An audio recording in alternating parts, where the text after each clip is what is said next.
Alors, j'ai pensé qu'il faudrait commencer par s'entendre sur une définition de la laïcité. Ce mot-là est utilisé à toutes sortes de sources depuis des années. Donc, juste pour savoir de quoi on parle quand on parle de laïcité, je m'excuse s'il y a des profs d'histoire dans la salle, je vais faire un petit retour sur l'histoire, mais vraiment à grands traits. Mais les origines de la laïcité remontent d'abord en Europe.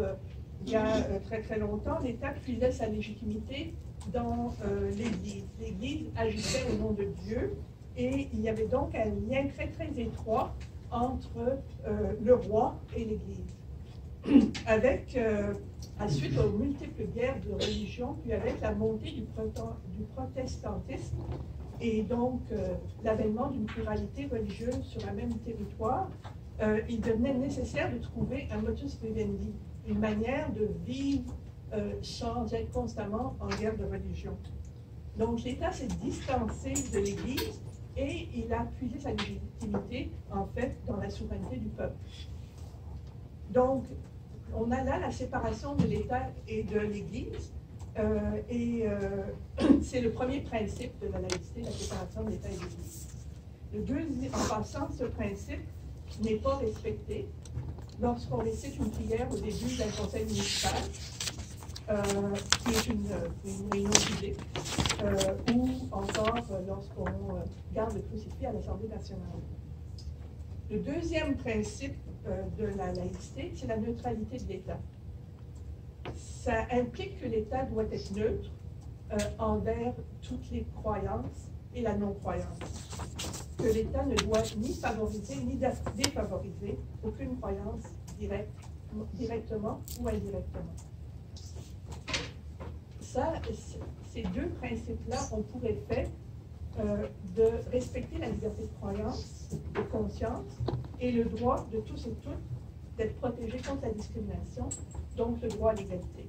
Alors, on retrouve les deux principes qui sont le fondement de la laïcité, qui est la séparation de l'État et de l'Église, ou des religions, et la neutralité de l'État. Ces deux principes qui sont le fondement de la laïcité servent à s'assurer qu'on respecte la liberté de conscience et la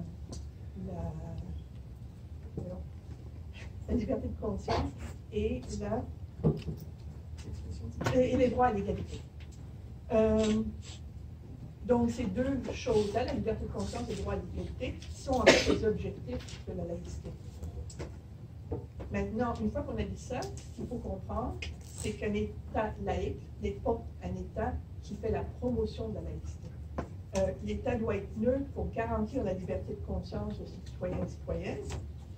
Et puis là, on peut revenir avec l'exemple du crucifix, de la prière au début des séances publiques de conseils municipaux, ou même de l'utilisation de Dieu dans les documents publics, qui sont des exemples en fait contraires à la laïcité. Donc, ce n'est pas l'État qui doit être neutre, c'est l'État qui doit être neutre et non pas les individus. On pourrait même dire qu'en interdisant le port de certains signes religieux, l'État dérogerait en fait à son obligation de neutralité, puisqu'il prendrait ainsi position contre une certaine croyance ou une certaine religion. Comme le suggère le sociologue Marc Jacquemin, la laïcité n'est pas une valeur, contrairement à ce qu'on a vu affirmer beaucoup dans les médias publics. Ce n'est pas une valeur en soi, mais c'est un moyen, un dispositif qui garantit un droit, c'est-à-dire la liberté de pensée et de conscience. Alors, ayant comme regardé la définition de la laïcité à partir duquel on travaille, maintenant, je vais juste rapidement faire la distinction entre la laïcisation de la société et la sécularisation. La sécularisation de la société, c'est un processus à travers duquel la religion perd graduellement de son influence pour dicter le cadre normatif de la société dans laquelle on évolue. Puis là, bien sûr, je regarde autour de la salle, il y a un certain nombre d'entre vous qui allaient vous rappeler qu'au Québec, dans les années 40 ou 50, où tout le monde en a entendu parler par la génération précédente, Le nombre d'enfants des familles était imposé par le curé. La société québécoise a entrepris un processus de sécularisation. Et moi, je connais des personnes qui nous racontent ça à propos de leurs parents et qui en sont encore très traumatisés. Le curé venait dans les cuisines, dans les salons une fois par année et il faisait pression. Comment ça, vous n'avez pas eu d'enfant? Ça fait longtemps que vous n'avez pas eu un enfant, etc. Il y avait vraiment une pression morale qui était extrêmement traumatisante pour les personnes. Mais la société québécoise a entrepris un processus de sécularisation à partir des années 60 et l'Église est sortie petit à petit de la chambre à coucher. Aujourd'hui, le nombre d'enfants dans une famille ou dans un couple est une décision entièrement personnelle qui reflète la perte d'influence de l'Église dans la vie sociale. Donc, ça, c'est ce qu'on appelle la sécularisation.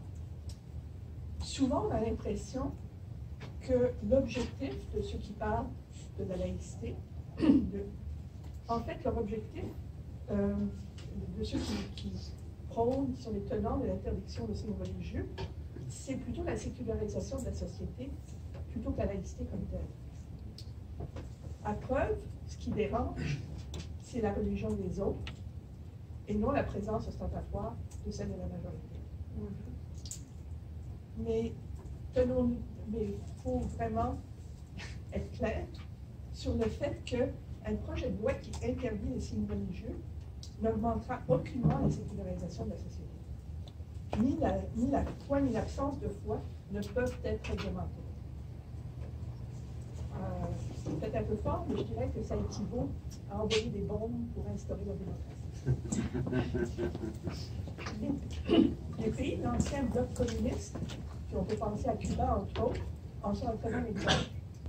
Ils ont interdit la religion, mais ça a plutôt eu pour effet de renforcer le religieux comme rempart pour les individus contre l'autoritarisme de l'État. Donc même à l'objectif de sécularisation, les projets de loi proposés ne contribuent pas à l'objectif de sécularisation et encore moins celui de laïcité.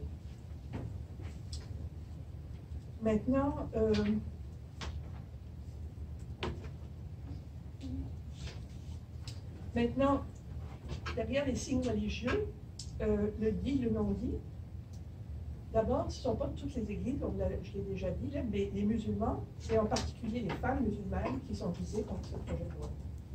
On ne peut donc pas faire l'économie de parler de l'islamophobie ambiante, pas seulement au Québec d'ailleurs, mais dans plusieurs pays du monde occidental.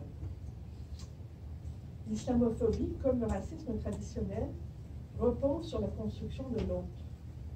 Il s'agit de créer une représentation de l'autre comme une sorte de sous-humain à qui on attribue des caractéristiques stigmatisantes.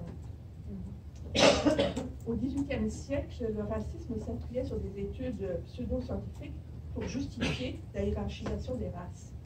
Aujourd'hui, alors que toute base scientifique à des différences biologiques a été démentie, la construction de l'autre s'est faite de plus en plus sur la base de différences culturelles et sur la base de croyances, de coutumes, de croyances et de civilisations. C'est sur cette base que l'islamophobie se développe. La première chose que nous devrions faire, c'est briser le stéréotype stigmatisant des musulmans. Il est plus facile d'appréhender les nuances au sein d'un groupe qu'on connaît, il est vrai, mais on doit se rappeler qu'aucun groupe religieux n'est monolithique. Pensons par exemple aux catholiques. On retrouve parmi ce groupe des croyants qui sont dans des milieux de vie très différents. Il y en a en Afrique, en Europe, en Amérique du Sud, donc dans un environnement culturel, social et économique très différent, mais aussi des fervents catholiques qui interdisent les rapports, les relations avant le mariage, qui interdisent l'avortement, même en cas d'une fillette de 9 ans violée par son beau-père, comme on a vu au Brésil. Mais on retrouve au sein de la même Église la tendance de la théologie de la libération et des militants pour le droit des personnes gays et pour le droit à l'avortement. Donc on voit comment au sein d'une religion qui nous est plus familière, on retrouve toutes sortes de tendances. C'est comme si quand on parle des musulmans, on a tendance à oublier que cette même diversité existe. En transposant cette compréhension pour les musulmans, il y a un éventail aussi large sinon plus, l'interprétation de la religion parmi les musulmans. Tous ne sont pas islamistes. Il y a même des associations musulmanes féministes. Il y a ceux et celles qui vivent sous la dictature avec une religion d'État et où les normes imposées sont d'ailleurs contestées par des adeptes d'autres tendances musulmanes. Je dis tout ça parce que cette stigmatisation fait partie de l'argumentation qui est mise de l'avant pour justifier l'interdiction des signes religieux, comme ça représenterait une chose unique qui est la religion la plus à droite. En tant qu'individu, nous devons dénoncer l'imposition qui est faite à certaines femmes de porter. Nous pouvons dénoncer l'imposition qui est faite à certaines femmes de porter un hijab, tout en reconnaissant qu'une femme doit être libre de se vêtir comme elle le veut, peu importe ce que nous en pensons. Pourquoi l'interdiction du port de signes religieux est un non-sens? Quelques raisons. D'une part, l'interdiction des signes religieux n'est pas neutre. Il ne vise pas toutes les croyances de la même manière. Une telle interdiction favorise ceux et celles qui ont des convictions philosophiques, religieuses et spirituelles qui n'exigent pas le port de tels signes. Deuxièmement, la neutralité du service. Souvent, on argumente qu'il faut qu'il y ait une apparence de neutralité. Mais c'est la prestation du service qui doit être neutre, pas l'apparence de la personne. Est-ce que le fait de ne pas porter de signes religieux est une garantie de neutralité?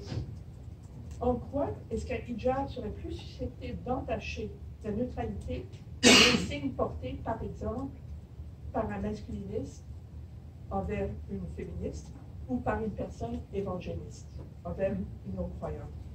C'est le prosélytisme qui est à craindre, pas le hijab. Le droit à l'égalité, c'est le troisième